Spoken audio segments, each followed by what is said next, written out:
আসসালামু আলাইকুম। Job maths class আপনাদের সকলকে স্বাগত। আজকে আমরা যে অঙ্কটি সমাধান করবো তা হলো 15টি খাসি ও এখানেও হবে ও 5টি গরুর মূল্য সমান। 15টি খাসি আর 5টি গরুর মূল্য সমান। তাহলে দুটি গরুর মূল্য 3000 টাকা হলে 3টি খাসির মূল্য কত আমাদের বের করতে হবে। তো আমরা দেখতে পাচ্ছি যে দুইটি গরুর মূল্য কত, 3000 টাকা। তাহলে দুইটি গরুর মূল্য হবে 3000 টাকা। তাহলে একটি গরুর মূল্য হবে 3000 ভাগ 2। তো আমাদের বলছে কত, 5টি গরুর মূল্য।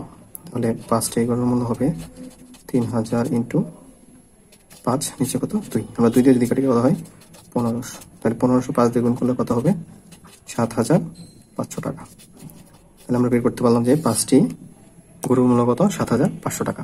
তাহলে এখন আমাদের 5টি গরুর মূল্য কি, 15টি খাসির মূল্য সমান। আমাদের যেহেতু 3টি খাসির মূল্য বের করতে বলা হয়েছে, তাহলে 15টি খাসির মূল্য কত, এই যে 5টি গরুর মূল্য সমান 7500 টাকা। তাহলে একটি গরুর মূল্য কত, 7500 ভাগ 15। তাহলে কয়টি বলছে, 3টি। তার আমরা যদি 3 দিয়ে করি তাহলে 7500 ইন্টু 3, নিচে হচ্ছে কত 15। এখন আমরা যদি 3 দিয়ে কাটি কত হবে, 3 5 15। আমরা যদি 5 দিয়ে কেটি তাহলে কত হবে 1500 টাকা। তাহলে তিনটি খাসির মূল্য কত, এই যে 1500 টাকা। তাহলে আমাদের 1500 আছে খ অপশন। তাহলে খ অপশনটি সঠিক হবে। আমরা পরবর্তী অঙ্কে চলে যাব। আচ্ছা, পরবর্তী অঙ্কে কি আছে, 3x + 2, 2x - 6, 4x 4 - 3x, 1 - 2x - 10 হলে x এর মান বের করতে বলা হচ্ছে। তাহলে আমরা এখন যদি গুণ করে দিই তাহলে কি হবে, তা হবে 3 × 6x² মাইনাস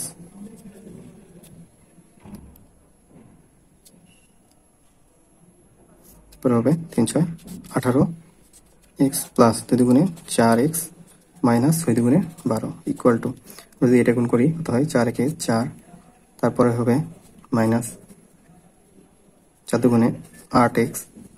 আমরা যদি এটা গুণ করি মাইনাস 3x প্লাস মাইনাস মাইনাসে প্লাস 3 × 6x², তারপর কত হবে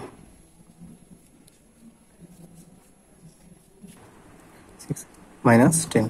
তাহলে আমরা এখন কিভাবে লিখতে পারি, আমরা যদি লিখি এখানে আমাদের আছে 6x², এখান থেকে আমরা 6 নিয়ে আসলে -6x²। এখানে আছে -18x প্লাস 4x, এখানে আবার আছে 8x, 8x এই পাশে নিয়ে আসলে প্লাস 8x মাইনাস 3x এই পাশে নিয়ে আসলে 3x প্লাস 3x হবে। এবার ইকুয়াল টু, আমরা সংখ্যাগুলো আলাদা করবো। এখানে কি সংখ্যা আছে, 4 -10, এই পাশে আছে -12, এই পাশে গিয়ে হবে 12। এখন আমরা তারপরের লাইনটি করবো। পরের লাইনে কি আছে, আমরা এটা বাদ দিতে পারি। তাহলে কি থাকবে, এখানে 18x, এখানে 8 4 12 আর 3 15, 15 চলে গেলে তাহলে কি থাকে -3x। সমানের পাশে থাকে, আমরা 4 আর 12 যদি যোগ করি তাহলে কত হবে 16, 16 থেকে 10 গেলে 6। এখন আমরা মাইনাস সাইন দ্বারা যদি গুণ করি এটাকে তাহলে কি হবে 3x = -6।